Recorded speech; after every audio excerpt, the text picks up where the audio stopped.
میں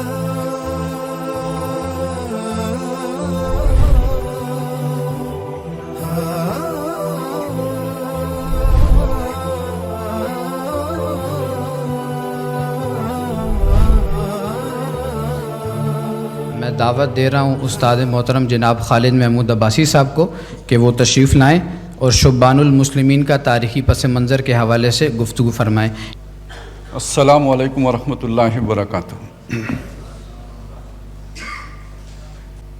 نحمدہ ونستعینہ ونستغفرہ ونؤمن بہ ونتوکل علیہ ونعوذ باللہ من شرور انفسنا ومن سیئات اعمالنا من یہدہ اللہ فلا مضل لہ ومن یضللہ فلا ہادی لہ ونشہد ان لا الہ الا اللہ وحدہ لا شریک لہ ونشہد ان محمدا عبدہ ورسولہ ارسلہ بالہدی ودین الحق لیظہرہ علی الدین کلہ وکفی باللہ شہیدا فصلی اللہ علیہ وسلم تسلیما کثیرا کثیرا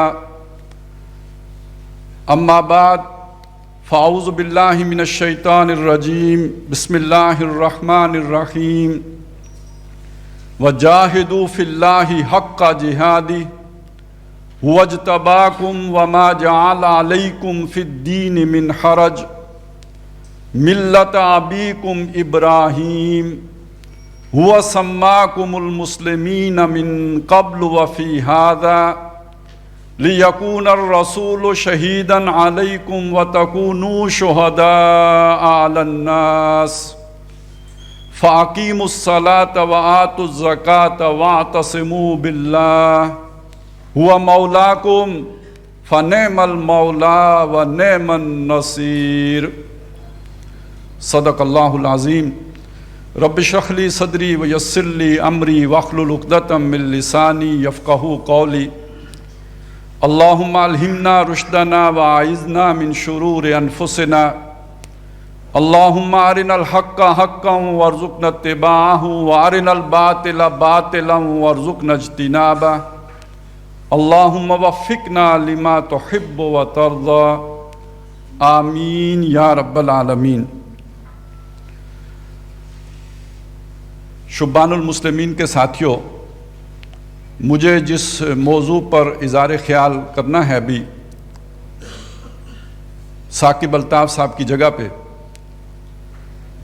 وہ موضوع یوں سمجھ لیجئے کہ در حقیقت ہماری پوری فکر کو، اس کی بنیاد کو تازہ کرنے کا ایک موضوع ہے۔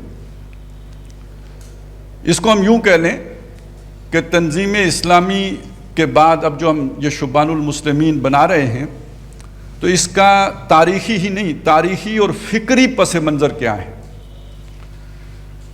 جیسے آج دنیا میں رواج ہے، جماعتیں بنتی ہیں، سیاسی جماعتیں ہوتی ہیں، کوئی رفاہی جماعتیں بنتی ہیں، کوئی ویلفیئر کے لیے جماعتیں، لوگ اکٹھے ہوتے ہیں، ٹرسٹ وجود میں آتے ہیں۔ ہم کسی ایسی جماعت کی بنیاد نہیں رکھ رہے۔ آج جس سفر کا آغاز ہو رہا ہے، در حقیقت یہ اس سفر کا تسلسل ہے جو آج سے 1400 برس پہلے جناب محمد الرسول اللہ صلی اللہ علیہ وسلم نے شروع کیا تھا۔ آج بہت سے لوگوں کو یہ غلط فہمی ہے کہ مسلمان ایک قوم ہے، اور بہت سے لوگ ایک قومی غیرت میں بھی مبتلا ہیں، اگرچہ کہ وہ مسلمان قوم 58 قومیتوں میں منقسم ہے، لیکن پھر بھی ایک اجتماعی غیرت بھی، ایک قوم کا تصور بھی موجود ہے۔ قرآن مجید کا مطالعہ ہمیں یہ بتاتا ہے کہ مسلمان قوم نہیں ہیں، مسلمان امت ہیں۔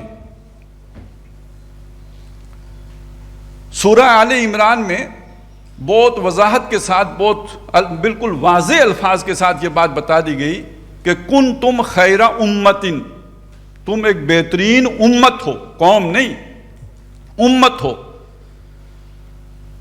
اور یہ بھی بتایا گیا کہ وَلْتَكُمْ مِنْكُمْ أُمَّةٌ، تمہارے اندر ایک امت ہونی چاہیے۔ یہ امت کیا ہے؟ یہ امت قوم نہیں ہے۔ قوم بنتی ہے رنگ کی بنیاد پر، قوم بنتی ہے نسل کی بنیاد پر، قوم بنتی ہے زبان کی بنیاد پر، قوم بنتی ہے ایک طویل عرصے کے تاریخی تعلق کی بنیاد پر.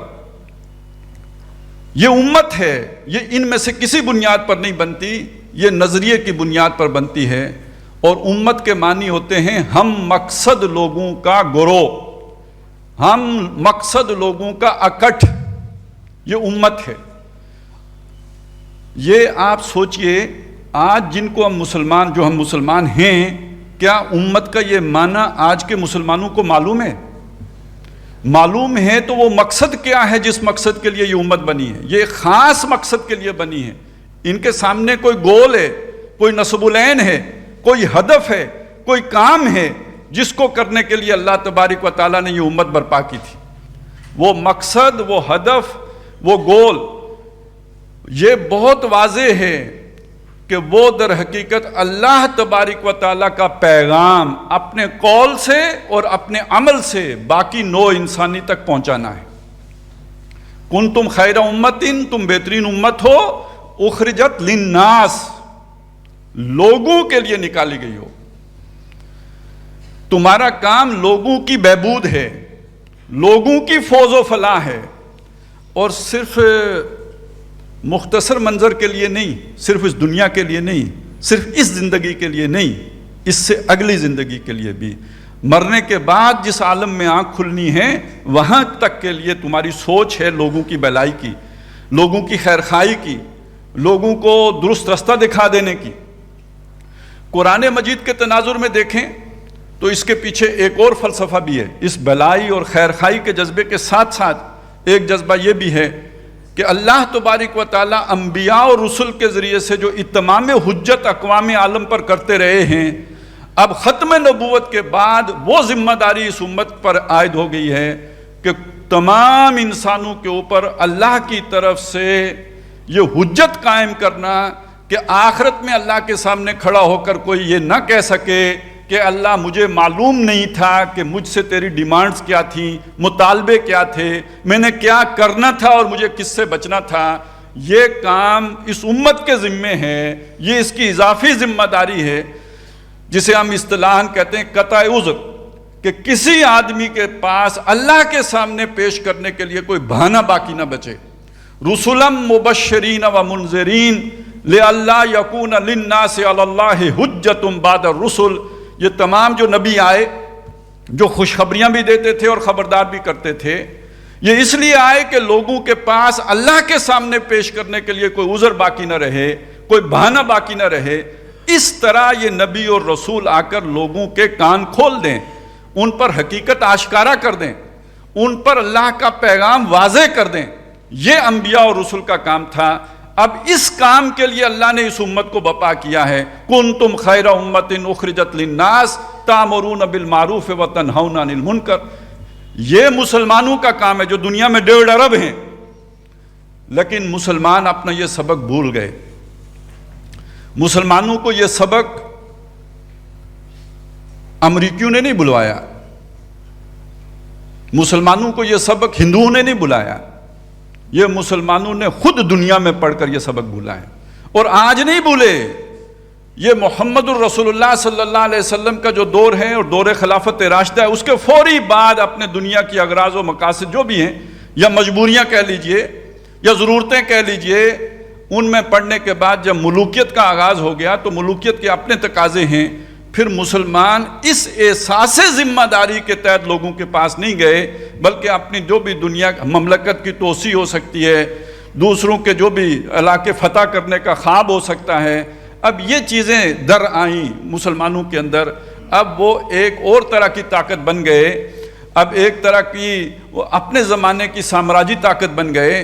لیکن یہ کہ اس کے پیچھے جو مشنری جذبہ تھا، وہ جو حضرت سعد بن ابی وقاص نے جو بیان کیا تھا کہ ہم تو بھیجے گئے، ہم خود نہیں آئے، انا قد ارسلنا، ہمیں بھیجا گیا ہے، لنخرج الناس، اس لیے نہیں آئے کہ تمہارا مال و دولت لے کے جائیں یا تمہاری زمینوں پر قبضہ کریں، ہم اس لیے آئے ہیں تاکہ لوگوں کو نکالیں من الظلمات الجاہلیت الی نور الایمان، جہالت کے اندھیاروں سے نکال کر ایمان کی روشنی میں لائیں، ومن جور الملوک الی عدل الاسلام، اور بادشاہوں کے ظلم سے نجات دے کر انہیں اسلام کے انصاف اور عدل میں لے کے آئیں۔ اس مشن پر اللہ تبارک و تعالیٰ نے اس امت کو بپا کیا۔ اچھا، اسی کا دوسرا نام قرآن مجید میں شہادت علی الناس کا ہے، لوگوں پر شہادت قائم کر دینا، گواہی دے دینا، عذر ختم کر دینا یا شہادت قائم کر دینا۔ اسی معنی میں سورہ بقرہ میں کہا کہ وَكَذَلِكَ جَعَلْنَاكُمْ أُمَّةً وَسَطًا لِتَكُونُوا شُهَدَاءَ عَلَى النَّاسِ، اسی طرح ہم نے تمہیں درمیانی امت بنا دیا تاکہ تم لوگوں کے اوپر گواہ بن جاؤ۔ وَيَكُونَ الرَّسُولُ عَلَيْكُمْ شَهِيدًا، اور محمد الرسول اللہ صلی اللہ علیہ وسلم تمہارے اوپر گواہ ہو جائیں۔ اور یہی بات ہے جو سورہ حج کی آخری آیت میں آئی ہے کہ لِيَكُونَ الرَّسُولُ شَهِيدًا عَلَيْكُمْ، تاکہ رسول تمہارے اوپر گواہ ہو جائیں، وَتَكُونُوا شُهَدَاءَ عَلَى النَّاسِ، اور تم سارے انسانوں کے اوپر گواہ ہو جاؤ۔ یہ جو ذمہ داری ہے یہ مسلمان بھول چکے ہیں، یہ مسلمان بھول چکے ہیں اپنی ذمہ داری، اور مسلمان اس ذمہ داری سے یکسر غافل ہو گئے۔ اب ذرا آپ سوچئے، یہ ذمہ داری اللہ نے لگائی تو اس کے بدلے میں اللہ نے خیر امت قرار دیا ہے۔ اس ذمہ داری کے ادا کرنے کے نتیجے میں اللہ نے امت وسط قرار دیا ہے۔ اس ذمہ داری کو ادا کرنے کے نتیجے میں بہترین امت قرار پائیں گے۔ اور دوسری طرف اگر اس ذمہ داری کو ادا نہ کریں تو پھر عام لوگوں کا معاملہ ہوگا؟ نہیں، پھر یہ کہ دنیا میں مسلمان خاص طور پر اللہ تعالیٰ کی گرفت میں آئیں گے، بڑے مجرم قرار پائیں گے کہ اللہ کا پیغام ان کے پاس ہے اور انہوں نے لوگوں تک نہیں پہنچایا، یہ بڑا جرم ہو جائے گا۔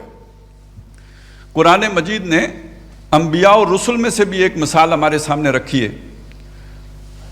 وہ واقعہ نہ بھی بیان کیا جاتا تو کوئی فرق نہ پڑتا۔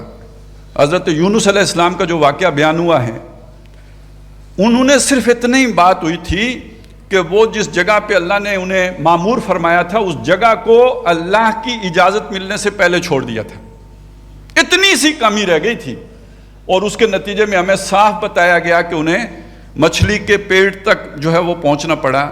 اب آپ سوچیں کہ اگر امت اپنا یہ کام نہیں کرے گی تو کیا اس امت کے اوپر اللہ کی طرف سے کوئی سزا نہیں آئے گی، کوئی وبال نہیں آئے گا، کوئی مصیبت نہیں آئے گی؟ تو جان لیجئے کہ جو بھی ہمارے اس وقت کے حالات ہیں، یا جو ہمیں جس زوال سے دوچار ہونا پڑا، یا جو اللہ نے کبھی ہلاکو خان کو مسلط کیا، تاتاریوں کا فتنہ اٹھا، یا یہ کہ اب مغربی اقوام کا فتنہ آیا ہے، یہ کبھی ہمیں کوئی گزند نہ پہنچا سکتا۔ اگر ہم نے اللہ کا یہ فرض ادا کیا ہوتا، ہمیں یہ ضعف، یہ کمزوری، یہ تکلیف، یہ مصیبت اس سے اس لیے گزرنا پڑا، اس زوال سے اور اس ذلت سے اور اس مسکنت سے اس لیے گزرنا پڑا کہ ہم مسلمانوں نے وہ کام نہیں کیا جس کام پر اللہ تعالیٰ نے ہمیں بطور خاص معمور کیا تھا۔ یہ معمور ہونے کے لفظ کو بھی نوٹ کیجئے۔ سورہ حج کی یہ آخری آیت یہی بتا رہی ہے کہ ہُوَجْتَبَاكُمْ، اس نے تمہیں چنا ہے، اپوائنٹمنٹ ہے تمہاری، اس کے لیے اللہ نے تمہیں منتخب کیا ہے۔ اسی طرح سورہ فاطر میں بھی آتا ہے کہ ثُمَّ أَوْرَثْنَا الْكِتَابَ الَّذِي نَصْطَفَيْنَا مِنْ عِبَادِنَا، پھر ہم نے اپنی کتاب کا وارث کر دیا اپنے بندوں میں سے ان کو جن کو ہم نے چن لیا۔ اس سے کسی کو یہ غلط فہمی نہ ہو کہ یہ کسی خاص طبقے کا ذکر ہے، یہ علماء کا ذکر ہے، یہ صوفیاء کا ذکر ہے، یہ کچھ دانشوروں کا ذکر ہے، یہ پوری امت کا ذکر ہے، اس لیے کہ آگے 3 گروہ بیان کیے گئے ہیں۔ وہ جن کو چنا ہے اللہ نے اپنے اس دین کے کام کے لیے، ان میں سے کچھ وہ ہیں جو گنہگار ہیں، ظالم لنفسہ ہی ہیں، کچھ وہ ہیں جو مقتصد ہیں، اور کچھ وہ ہیں جو سابقم بالخیرات۔ یہ تینوں گروہ اس امت کے گروہ ہیں۔ یہ چنیدہ امت ہے، یہ معمور امت ہے، یہ اللہ کی طرف سے اپوائنٹڈ امت ہے کہ اس نے دین کا وہ کام کرنا ہے جو اس سے پہلے انبیاء اور رسل کے ذمہ تھا۔ یہ اس امت کی اجتماعی ذمہ داری ہے۔ نماز، روزہ، حج، زکوٰۃ، یہ میری تلاوت، اذکار، ادوار، یہ میری اور آپ کی انفرادی ذمہ داری ہے۔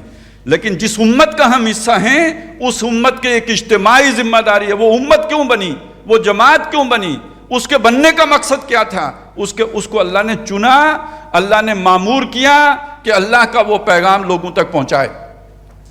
اور آج مسلمان وہ کام نہیں کر رہے، آج نہیں کر رہے، 1000 سال ہو گیا نہیں کر رہے۔ وہ کام چھوڑے بیٹھے ہوئے تھے اور اپنی دنیاوی اغراض کے لیے چھوڑے بیٹھے ہوئے تھے. اس وجہ سے آج قہر مذلت میں گرے ہیں. اللہ کی کوئی مدد نصرت ہمارے شامل حال نہیں. اور یہ میں آج کی بات نہیں کر رہا ہوں, یہ پچھلے 150 سال کی کہانی ہے کہ لوگ متوجہ کر رہے ہیں کہ اٹھو, اپنے اس پیغام کی طرف واپس آؤ. یہ آپ سوچیں نا, علامہ اقبال نے آخر مسلمانہ نے ہند کو کیا پیغام دیا ہے؟ وہ زمانے میں معزز تھے مسلمان ہو کر, تم خار ہوئے تارک قرآن ہو کر. تم نے یہ ایک روایت بنا لی اپنی, قرآن مجید کو اور اس کے اصولوں کو اور ان نظریات کو اور ان مقاصد کو چھوڑ دیا ہے جس کے لیے کہ اللہ تعالیٰ نے اس امت کو برپا کیا تھا. اصل سبب تو تمہاری ناکامی کا یہ ہے. میں صرف اشارے کر سکتا ہوں, تفصیل میں نہیں جا سکتا اس وقت. شیخ الہند کیا کہہ رہے ہیں, وہ آپ نے وہ کوٹیشن سنی ہوگی نا جو مفتی محمد شفیع کوٹ کرتے ہیں اپنی کتاب میں رحمۃ اللہ علیہ, کہ میں نے اس امت کے زوال پر جتنا بھی غور کیا میں اس نتیجے پہ پہنچا ہوں کہ اس کے 2 سبب ہیں, آپس میں فرقہ واریت اور قرآن مجید کو چھوڑ دینا. اور مفتی شفیع صاحب خود کہتے ہیں جب میں نے غور کیا تو مجھے بامی فرقہ واریت کا سبب بھی قرآن کو ترک کرنا معلوم ہوا. اب قرآن کو پکڑنے کا مطلب یہ تو نہیں کہ یہ میں نے پکڑ لیا ہے بس قرآن پکڑا گیا. پکڑنے کا مطلب یہ ہے کہ میں اس پر یقین رکھوں, میں اس کے جو اعمال ہیں وہ انجام دوں, جو مقاصد یہ میرے لیے بیان کرتا ہے ان کے لیے میں بھاگ دوڑ کروں, تب میں نے قرآن پکڑا ہے نا. یا خذونہ بقوہ, اس کو پکڑو زور سے مضبوطی سے. تم زور سے اور مضبوطی سے پکڑنے کا مطلب یہ ہے کہ اس کے مطابق اپنی زندگی کو ڈھالو, اس مشن کو اختیار کرو جس مشن کے لیے یہ تمہیں آمادہ کرتا ہے. تو یہی بات شیخ الہند نے فرمائی. پھر یہ جو تحریکیں اٹھی ہیں مختلف جن کا زور قرآن مجید کی طرف رہا, رجوع الی القرآن, وہ جماعت اسلامی ہو یا یہ کہ ڈاکٹر اسرار احمد رحمۃ اللہ علیہ ہوں, اس کے پیچھے اصل جذبہ کیا تھا؟ قرآن کی طرف آؤ گے تو بھولا ہوا سبق یاد آئے گا نا, قرآن کی طرف آؤ گے تو یاد آئے گا یہ امت بنی کیوں تھی. اس کتاب کی طرف نہیں آؤ گے تو میرے سمجھانے سے کوئی تھوڑی آئے گا, کسی بڑے سے بڑے علامہ کے سمجھانے سے کوئی تھوڑی آئے گا. بھئی اللہ کا کلام پڑھو تاکہ تمہیں پتہ چلے کہ تمہارے اوپر ذمہ داریاں کیا عائد ہوتی ہیں. وہ کیا گردوں تھا تو جس کا ہے ایک ٹوٹا ہوا تارا, یہ سمجھ تو تب آئے گی جب اللہ کی کتاب پڑھیں گے. تو یہ جو مختلف تحریکیں اٹھی ہیں, ان تحریکوں نے اٹھ کر مسلمانوں کو اثر نو ان کا وہ بھولا ہوا سبق یاد دلایا ہے جو دور نبوی صلی اللہ علیہ وسلم میں جو نظر آتا تھا, جس کی بنیاد پر مسلمان اٹھے تھے. ڈاکٹر صاحب کا ایک بڑا پیارا مضمون ہے کہ قرن اول میں اسلام کی 2 حقیقتیں, ایک ہے قرآن مجید اور دوسرا ہے جہاد فی سبیل اللہ. وہ آج متروک ہیں, دونوں چیزیں متروک ہو گئیں. سبب یہ ہے کہ مسلمان قرآن سے دور ہو گئے. یہ جو تحریکیں اٹھتی رہی ہیں, اب ان کے حوالے سے ایک بات سمجھ لیجئے. یہ جو نظریاتی تحریک ہوتی ہے, دیکھیں نسل والی بات کبھی نہیں ختم ہوتی, زبان والی بات کبھی نہیں ختم ہوتی. ہم زبان لوگ وہ ایک قوم رہتے ہیں, لیکن جو نظریے کی بنیاد پر لوگ ایک بنتے ہیں نا, جو ہی نظریے سے تعلق کمزور پڑتا ہے تو وہ اجتماعیت بھی کمزور ہونا شروع ہو جاتی ہے, اور نظریے سے زیادہ عرصے تک تعلق مضبوط رہتا بھی نہیں, آہستہ آہستہ اس میں اضمحلال آ جاتا ہے. یہی تاریخ انسانی ہے. اگر یہ اضمحلال نہ آیا ہوتا تو آدم علیہ السلام نظریے پر قائم تھے نا, ان کی اولاد بھی قائم رہتی. اگر یہ اضمحلال نہ آیا ہوتا تو نوح علیہ السلام کے بعد جو لوگ بچ گئے تھے وہ وہی تھے نا جنہوں نے نوح علیہ السلام کی دعوت کو مانا تھا. ان کے اندر پھر کیوں کمزوری آ گئی؟ یہ آ جاتی ہے. اسی حقیقت کو نبی اکرم صلی اللہ علیہ وسلم نے بیان کیا ہے کہ جو بھی نبی ہوتے تھے ان کے حواری بھی ہوتے تھے, ان کے صحابی بھی ہوتے تھے, اور یہ حواری اور صحابی نبی کی سنت کو یاخذون بسنتہ ویقتدون بامرہ, اس کی سنت کو مضبوط پکڑتے تھے اور اس کے حکم کی تابعداری کرتے تھے. ثم انہا تخلف من بعدہم خلوف, اس کے بعد ناخلف آ جاتے تھے. یہ جو ناخلف آتے تھے, یقولون ما لا یفعلون, جو کہتے تھے وہ کرتے نہیں تھے, وَيَفْعَلُونَ مَا لَا يُؤْمَرُونَ, اور کرنا وہ شروع کر دیتے تھے جس کا انہیں حکم نہیں دیا گیا ہوتا تھا. اب آپ سوچئے اگر نبیوں کی جماعتوں کے ساتھ یہ ہوا ہے تو یہ کیسے ممکن ہے کہ نبی صلی اللہ علیہ وسلم کے بعد جو لوگ اٹھے ہوں اس کام کے لیے کہ احیاء کریں اس فکر کا جو محمد رسول اللہ صلی اللہ علیہ وسلم نے دی ہے, ان کے اندر یہ اضمحلال نہ آئے. لہذا یہ جو جماعتیں بنتی رہی ہیں, ان کے جیسے خود نبی صلی اللہ علیہ وسلم کے چھوڑے ہوئے لوگ, حضور نے فرمایا تھا 3 بہترین دور ہیں. خیر القرون کرنی ثم الذین یلونہم ثم الذین یلونہم، پھر اس کے بعد جو ہوا آپ کو معلوم ہے۔ تو اگر حضور کی بنائی ہوئی جماعت کے ساتھ یہ ہو سکتا ہے تو اس کے بعد کون ایسا ہے جو کہے میں بناؤں گا تو اس میں کوئی گڑبڑ نہیں ہوگی؟ تو جو ابھی عطا اللہ خان صاحب فرما رہے تھے کہ یہ 20-25 سال ہوتے ہیں، اگر کوئی جماعت کام کر جائے تو کر جاتی ہے، اس کے بعد پھر کاروبار شروع ہو جاتی ہے۔ اتنے عرصے میں آپس میں رشتہ داریاں ہو جاتی ہیں، اتنے عرصے میں آپس میں پارٹنرشپ ہو جاتی ہے کاروبار کی، اتنے عرصے میں کوئی نیا ہاؤسنگ سکیم جو ہے وہ الاؤنس ہو جاتی ہے، پھر لوگ دھندوں میں پڑ جاتے ہیں اور رفتہ رفتہ رفتہ وہ مشن پیچھے چلا جاتا ہے، دھندے آگے ہو جاتے ہیں۔ اور دوسرا کام یہ ہوتا ہے، وہ بھی ہم نے دیکھا ہے، آپ نے وہ ریشم کے کیڑے کو دیکھا ہوگا نا، یا کم از کم سنا تو ہوگا۔ ریشم کا کیڑا اپنی موت کا سبب خود بنتا ہے، وہ اپنے اندر سے جو ریشم نکالتا ہے اسے اپنے ہی گرد جو ہے وہ بنتا رہتا ہے اور اسی میں گھٹ کے مر جاتا ہے۔ یہ جماعتیں بھی اپنی گرد بنے ہوئے نظم کے جال میں گھٹ کے ختم ہو جاتی ہیں، تحریکیت مرجا جاتی ہے، ختم ہو جاتی ہے، جوش جذبہ ختم، وہی رہ گئی رسم اذاں روئے بلالی نہ رہی، فلسفہ رہ گیا تلقین غزالی نہ رہی۔ میں نے آپ کو موٹی بات بتا دی، ایک ٹوپی دے دی آپ کو، اب آپ پہنائیں خود، میں کسی کا نام نہیں لیتا کہ یہ ٹوپی فلانے فلانے فلانے پر فٹ ہوتی ہے، ٹوپی میں نے دے دی، یہ جس جس کے سر پہ فٹ آتی ہے فٹ کر لیں۔ ظاہر ہے ہم علیحدہ جماعت بنا رہے ہیں تو اس کا مطلب یہ کہ اب یہ ٹوپی کسی پہ فٹ نہیں آ رہی، وہ والی ٹوپی جو میں نے پہلے بنائی تھی، وہ سنت اصل سنت کے یا والی ٹوپی وہ فٹ نہیں آ رہی، اب یہ دوسری ٹوپی فٹ ہو گئی ہے ان کے اوپر۔ لہذا اب ہمارا تعلق اگر کسی سے کاروباری نوعیت کا تھا، اگر کسی سے مفادات کی بنیاد پر تھا، اگر کسی کے ساتھ تعلقات کی بنیاد پر تھا تو رہنا چاہیے، اور اگر ہمارا تعلق نظریے کی بنیاد پر تھا تو پھر نہیں رہنا چاہیے۔ اور یہ نہ رکھنا ثبوت ہوگا کہ میں اس سے پہلے بھی نظریے کے لیے کام کر رہا تھا، اور آج ایک جماعت اگر اس نظریے کو چھوڑ بیٹھے اس کے بعد بھی میں اس سے تعلق رکھوں تو اس کا مطلب یہ ہے کہ میں پہلے بھی نظریے کے لیے تعلق نہیں رکھے ہوا تھا، کوئی تعلقات کی وجہ سے وہ تعلق قائم تھا۔ یہ تو اپنے اس نظریے کی غیرت کا تقاضا ہے کہ پھر وہ تعلق منقطع کر کے پھر اس جماعت کے ساتھ آدمی شامل ہو جو اس نظریے کی دائی ہو، اس کی دعوت دینے والی ہو، اس کی طرف بلانے والی ہو۔ یہ وہ بات تھی جو صبح لوگ درس میں شامل تھے، منیر صاحب نے جس کا ذکر کیا تھا کہ وہ جو عیسائی آئے تھے، حبشہ سے آئے تھے مکے میں، اور نبی صلی اللہ علیہ وسلم سے کلام سنا، انہوں نے کہا ہم پہلے بھی مومن تھے، ہم اس پر بھی ایمان لاتے ہیں۔ تو اللہ نے کہا ان کے لیے 2 اجر ہے، کیونکہ ایک چلتے راستے کو چھوڑ کر دوسرے پہ آنا آسان نہیں ہوتا، اس کے لیے تو نظریے سے بڑی شدید محبت ہو تو تب یہ ہوتا ہے، وگرنہ یہ کہ وہ تعلقات پاؤں کی بیڑی بن جاتے ہیں۔ مودۃ بینکم فی الحیات الدنیا، دنیا کی باہمی محبت جو ہوتی ہے وہ جوڑ مضبوط ہو جاتا ہے، اس خول کو توڑنا مشکل ہو جاتا ہے۔ تو ان جماعتوں کی میں ایک نشانی آپ کے سامنے رکھتا ہوں، اس سے آپ پہچانیں، اس سے پتہ چلے گا کون حق پر ہے۔ اور یہ جو میں نشانی آپ کے سامنے رکھ رہا ہوں یہ اصل میں یوں سمجھ لیجئے کہ مولانا مودودی رحمۃ اللہ علیہ کی فکر کا خلاصہ ہے جو میں آپ کے سامنے پیش کروں گا۔ پہلی بات، یہ جو دین ہے، دین، وہ مذہب اور دین والی بحث ساری ذہن میں لے آئیں۔ یہ جو دین ہے، یہ دین ہمیں زندگی کے ہر گوشے کے بارے میں رہنمائی دے، کامل نظام حیات ہے، تشریح نہیں کر سکتا، تشریح جا کے خود پڑھیے۔ دوسری بات، اس پورے دین کی اطاعت کا نام عبادت ہے۔ اگر آپ نے سمجھا نا نماز روزہ کر کے عبادت ہو گئی تو آپ خام خیالی کا شکار ہیں۔ آپ کا اسلام کا تصور محدود ہے، آپ کا اسلام کا تصور مسخ شدہ ہے۔ اسلام ایک کامل دین ہے جو زندگی کے تمام گوشے کے بارے میں رہنمائی دیتا ہے، اور تمام گوشوں میں اسلام کی اطاعت کا نام عبادت ہے۔ تو جس عبادت کا حکم جگہ جگہ آیا، جس عبادت کا ہم روز وعدہ کرتے ہیں یا کا نعبدو، وہ عبادت اس کے بغیر پوری نہیں ہو سکتی کہ جب تک میں پوری زندگی میں اللہ کے تمام احکامات کی پیروی نہ کروں۔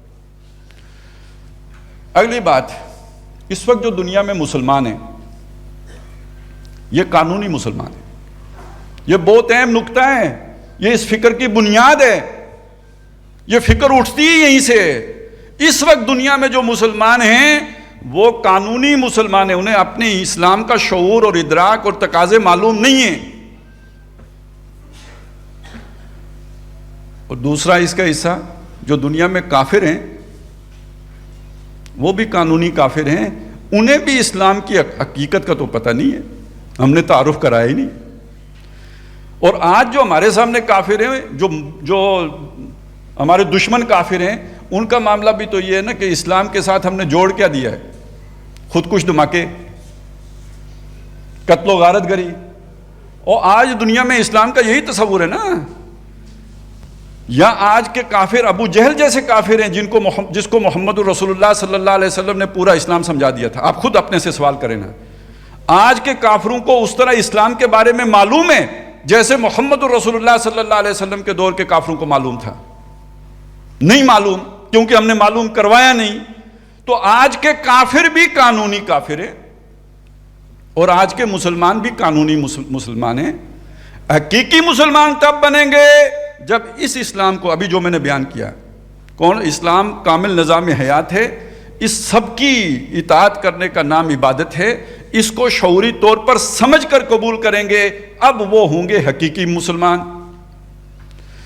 اور کافر حقیقی کافر کب بنیں گے؟ جب ان کے سامنے اسلام کی پوری دعوت آئے گی اور سمجھنے کے بعد اپنے مفادات کی وجہ سے اپنے کفر پر اڑے رہیں گے، اب یہ حقیقی کافر ہیں۔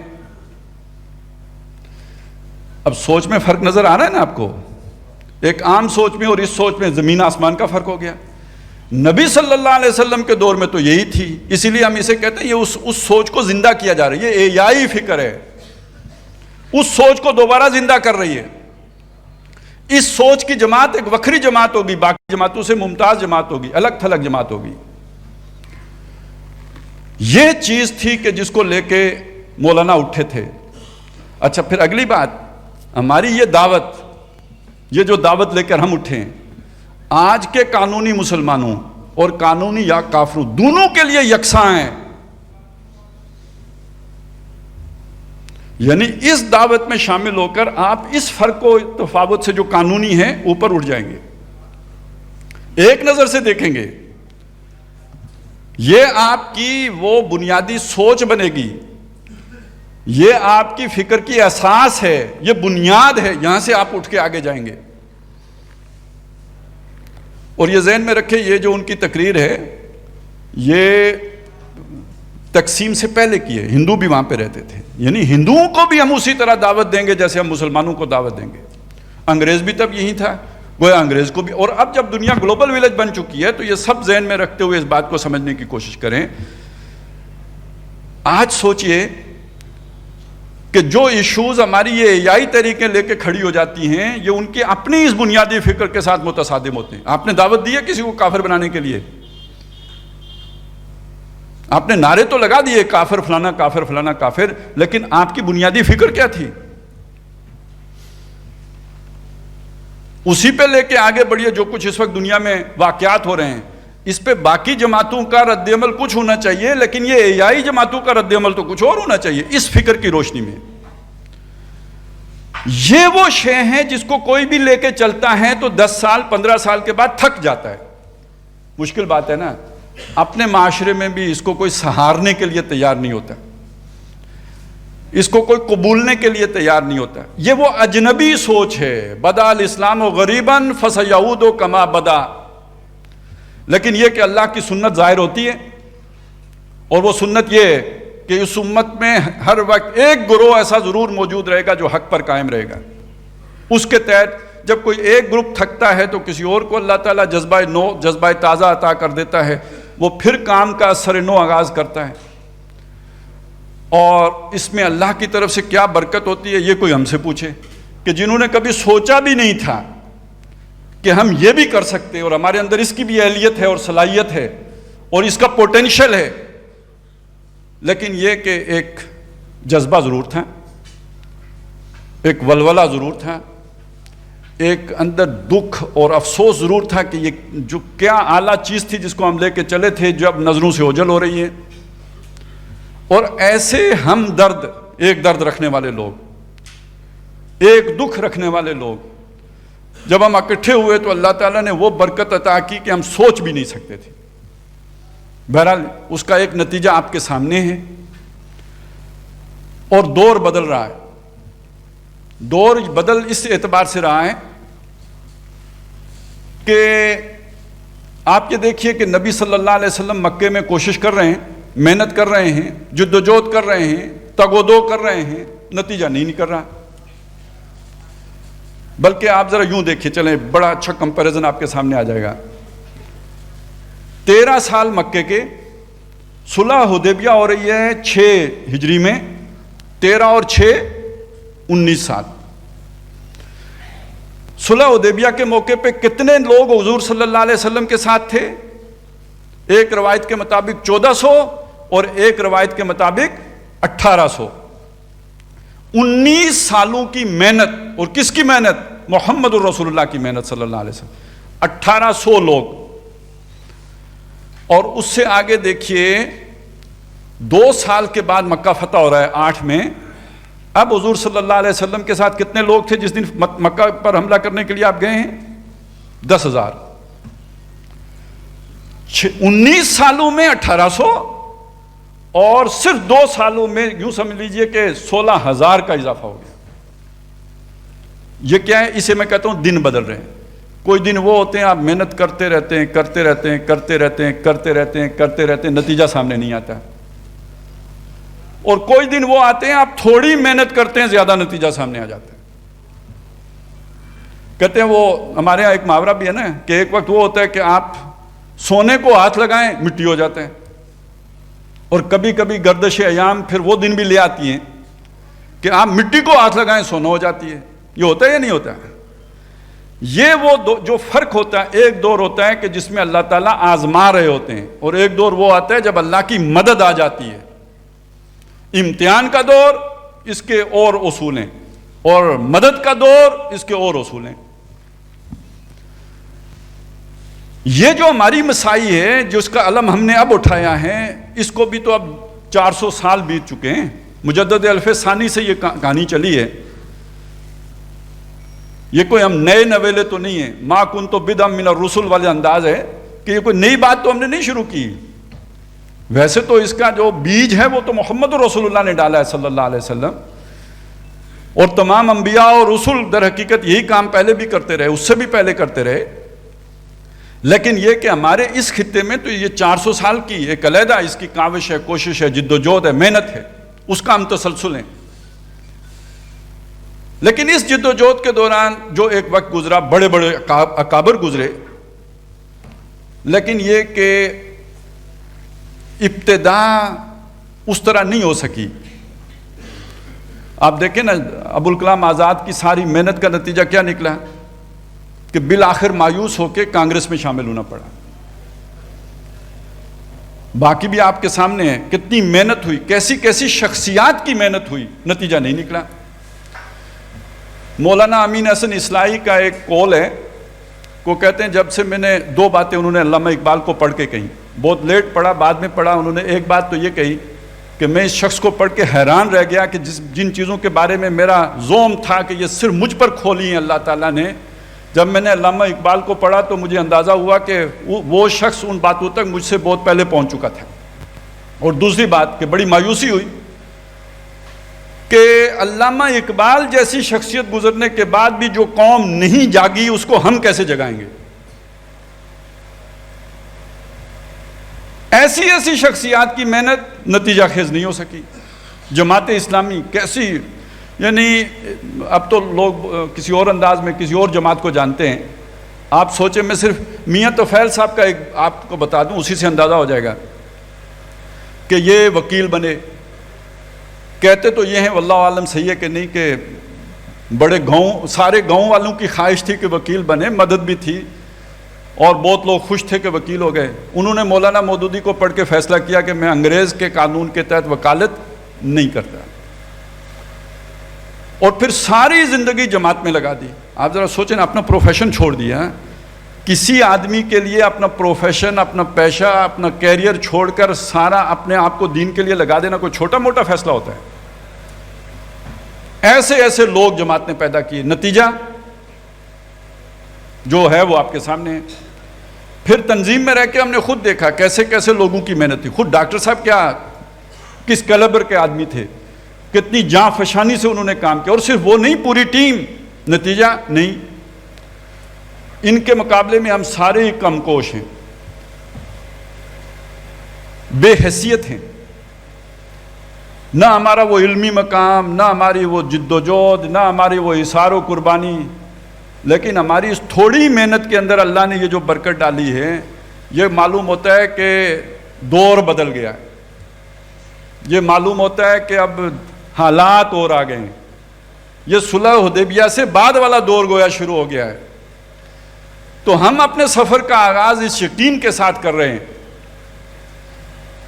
اور اس امید کے ساتھ کر رہے ہیں کہ اللہ تعالیٰ، وہ جو ابھی بات آئی تھی نا کہ وہ درجہ بدرجہ اللہ تعالیٰ اسے 14ویں کا چاند بنائے گا، تو ہمیں امید ہے کہ ہم 14ویں کا چاند بن کے طلوع ہو رہے ہیں، اگرچہ کہ ہمارے اندر اس کی کوئی صلاحیت نہیں تھی، ہم اس کے قابل نہیں تھے، لیکن یہ کہ وہ اللہ تعالیٰ کہ جس نے ہمیں یہ ہمت دی کہ ہم اس معاملے میں جمع ہوئے ہیں، وہ ہمارے کام میں بھی اتنی برکت ڈال سکتا ہے کہ اسے چمکتے دمکتے چاند کی طرح وہ بدر کا چاند بنا دے اس کو، تو وہ اس کے لیے کوئی مشکل نہیں ہے۔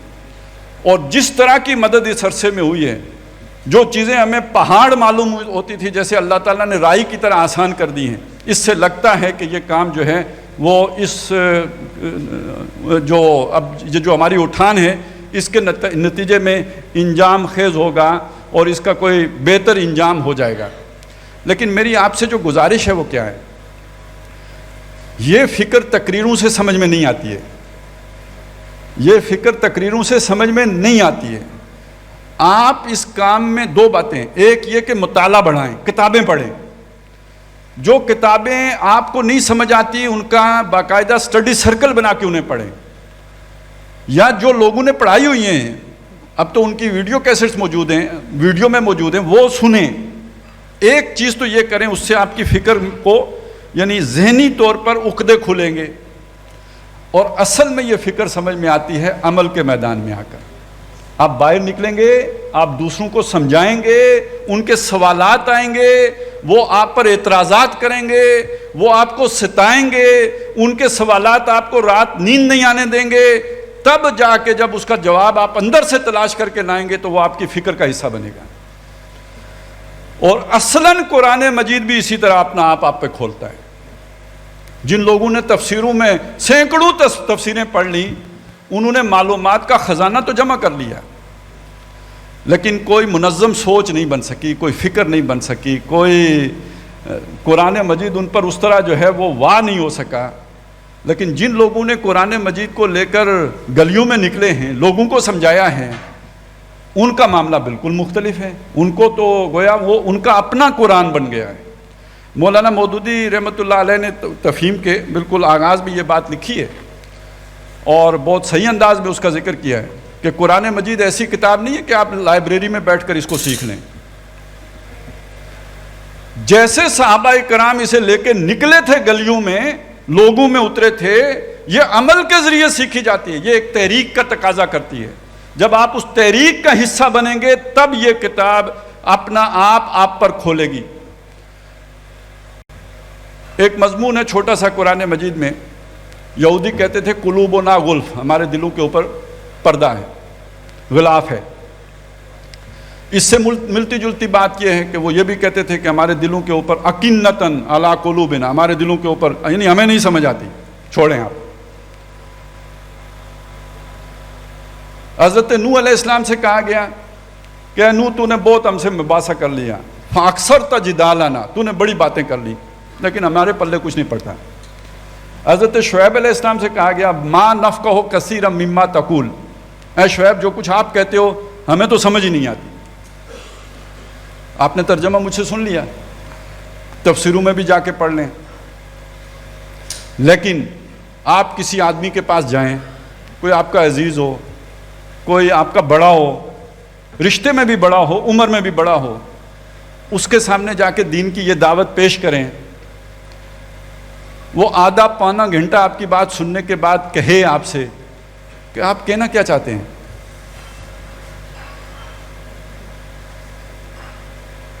آپ کہنا کیا چاہتے ہیں. اس کے بعد آپ جب گھر آئیں گے تو نہ آپ کا وظائف میں دل لگے گا، نہ اوراد میں دل لگے گا. نماز پڑھتے ہوئے بھی وہی تھوڑا آپ کے کانوں میں لگ رہا، برس رہا ہوگا، آپ کہنا کیا چاہتے ہیں. تو صبح تک آپ کو قلوبنا غلف کی حقیقت معلوم ہو جائے گی. ما نفقہ کثیرا مما تقول، کہ شعیب علیہ السلام پر کیا گزری ہوگی جب ان کو یہ بات کہی گئی ہوگی. تو آپ کو بغیر کوشش کیے شعیب علیہ السلام سے محبت ہو جائے گی. زور نہیں لگانا پڑے گا، خود بخود محبت ہو جائے گی. آپ کو نوح علیہ السلام سے محبت ہو جائے گی کہ جب ان کو سننا پڑا کہ فَأَكْثَرْتَ جِدَالَنَا، بڑی باتیں ہم نے تمہاری سن لی. آپ سنیں گے کسی سے تو آپ کے اندر وہ درد پیدا ہوگا جو آپ کو ان کا ہمدرد بنائے گا. ابھی ربیع الاول چل رہا ہے، اس میں عشق رسول کی باتیں ہیں. سر آپ اس تحریک میں لگیں گے، پتھر کھائیں گے تو محمد رسول اللہ سے محبت ہوگی. لوگوں کی باتیں سنیں گے تو آپ کے دل میں حضور کی قدر جاگے گی، تبھی آپ پر قرآن بھی منکشف ہوگا. یہ بڑے بڑے عالم فاضل لوگ، ان کے اندر یہ جذبہ جنوں کیوں نہیں پیدا ہوتا؟ قرآن نے اپنا آپ ان پر نہیں کھولا ہوتا. یہ معلومات کا خزانہ بن جاتے ہیں، لیکن یہ کہ قرآن جو جذبہ عشق جگاتا ہے وہ تو خود اس کام میں پڑھنے کے نتیجے میں پیدا ہوتا ہے، اس کے بغیر نہیں پیدا ہو سکتا. تو میری آپ سے گزارش یہ ہے، یہ کیا کام ہے جس کو اللہ تعالیٰ نے ہمیں اٹھانے کا موقع دیا ہے؟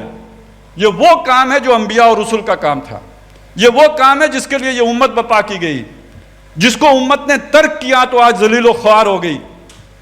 ہمیں اللہ نے موقع دیا کہ ہم اٹھیں، ہم اس کام کے کرنے والے بنیں. اپنا وزن کم نہ کیجئے، اپنے آپ کو کمتر نہ سمجھیے، آپ اپنے آپ کو معاشرے کا حقیر آدمی نہ سمجھیں. اللہ نے آپ کو یہ عظمت دی ہے، آپ اپنا آپ نہ پہچان سکیں تو اللہ کے دین کا کام کیسے کر سکیں گے؟ خود آگاہ بنیں، اپنے اس مقام و مرتبے کو پہچانیں جس پر کہ اللہ تبارک و تعالیٰ نے آپ کو فائز کیا ہے. یہ مسلک مردان خود آگاہ، او خدا مست، اپنے آپ سے آگاہ ہوں. جس کام کے لیے اللہ نے آپ کو چنا ہے اس کی آگاہی حاصل کریں، اور پھر اس کے نتیجے میں اللہ کی محبت میں سرشار ہو جائیں، اس کی مستی میں کھو جائیں. جنون مجنونانہ پھر یہ محنت کریں، جد و جہد کریں، میرے لیے نہیں، اپنے لیے. کسی کے لیے نہیں، اپنے لیے.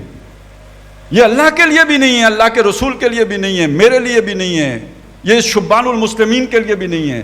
یہ ہم سب کی نجات کا دار و مدار اس پر ہے، اپنے لیے. من جاہدہ فَإِنَّمَا يُجَاهِدُ لِنَفْسِهِ، جو جہاد کرے گا، جد و جہد کرے گا، محنت کرے گا، اپنے بھلے کو کرے گا.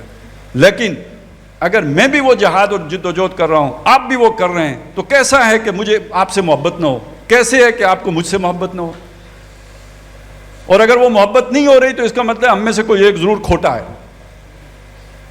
مقصد ایک ہو، ہدف ایک ہو، محنت ایک ہو، درد ایک ہو، جد و جہد ایک ہو، آپس میں محبت نہ ہو، یہ کیسے ہو سکتا ہے؟ اور یہ محبت اگر ہو تو یہ وہ محبت ہے کہ جس کے بارے میں حدیث میں آتا ہے کہ جب ہر حشر کے میدان میں کوئی سایہ نہیں ہوگا کسی کے لیے، اللہ تعالیٰ کچھ لوگوں کو اپنے خاص سائے میں جگہ دیں گے جو اللہ کے لیے ایک دوسرے سے محبت کرتے ہوں گے.